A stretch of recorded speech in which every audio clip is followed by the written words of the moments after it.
Exploration of General Babaginda's submission on the late MKO Abiola, the annulment of June 12, 1983 election, and how all that has impacted the evolution of democracy in Nigeria in the past 32 years, as well as possible lessons going forward.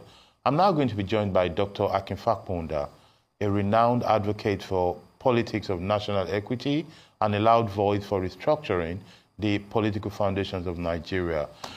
Great to have you on this day live, Doctor. Thank you very much. Yeah. Good evening, viewers. Thank you very much. So,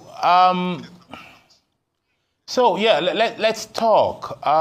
30 years later, IBB has come out to say the election was free and fair. What's your first impression? Well, in the take you've just had, IBB is saying, is talking about inconveniences. Inconveniences. What a joke. People died. Lives were destroyed. You cannot recover what we have lost as a nation. It just said it's inconveniences. What a sad admission. What a sad choice of words. The president is so regrettable that he's talking in these terms. He's dancing on the grave of people who were just maliciously killed. Yeah. I singled out Babaginda Kalto is a journalist with Tempo News. He was actually burnt alive in the course of this June 12 crisis. What do you say about Babaginda Kalto? What do you say all the people who were killed on the streets of Ikododu in Lagos? In the good country, if he says he accepts full responsibility, what does that mean? He deserves a bullet in the head, like Hitler did in 1945. By himself. Dr. Fapohunda. Is accept responsibility? Yeah. Yes, certainly. I see that you question his choice of word, his euphemism. So let us sort of do a canvas writing. Yes, you absolutely challenge it. Besides the bullet in his head, if you were writing the script, what should he be saying or doing today? What are the right words or what are the right actions? He has no right to even talk to Nigerians at all. He has no right to show his face. He's supposed to be hiding in shame until he dies, to be honest. Look, let's lay the history. Yes, let's lay the generation of the soldiers from 1966. Yes. It is now almost 60 years. Their class damaged Nigeria beyond redemption. Beginning from General Gowon, who brought Udoji Awards to spoil the economy of Nigeria.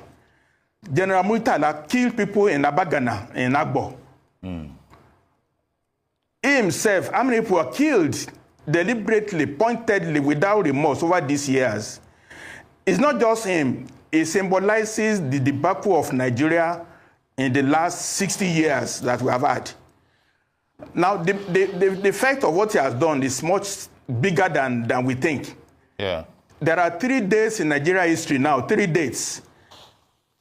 October 1960, January 15, 1966, June 12, 1993. We started up as a country in 1960. It was truncated in 1966. 1990 will have been the point where we emerge as a nation, not a mere geographical expression. That chance was lost and lost almost forever. That's the greatest destruction on the Nigerian country, not the Nigerian nation. There is, Dr. And we have not recovered since then.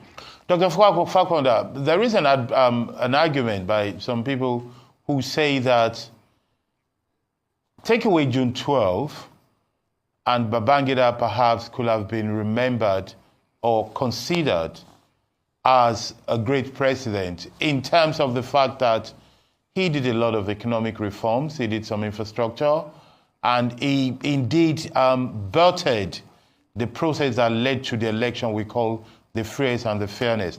I have had occasion in public and in writing to say Babangida is a paradox like Nigeria. So what's your take on that vision that take away June 12 and perhaps it could be considered one of the greatest leaders the country has had? Do you buy into that, or do you think no? Well, sadly, we cannot take away June 12. If you are wearing a white cloth to an occasion, and you have a red spot on it, a stain, you will go back and discard the dress and wear a new one. June 12 has stained all its achievements. Okay, where is the achievement now? We have only 3,000 megawatts of power. Yeah. We are owing 141 trillion naira in debt. Yeah. We have a deficit of 14 trillion in budget of this year. The indiscipline that it brought about, last year's budget cannot be implemented, it spill over to 2025. It brought in impunity. You know, you can build a house, but you destroy it with grenade. It takes grenade to bring a house down now. You could have built a house for 10 years, but one act will just bring the whole thing collapsing. So your point is that with That's not the truth. Your point is that with June 12, there's nothing else to save in the story or legacy of IBB. Is that correct? I speak to all Nigerians who are around 30 years old who don't know what happened in those days. Yes.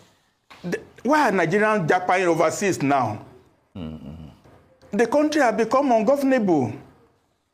Even in the state, Niger State, 1/4 of it is occupied by bandits.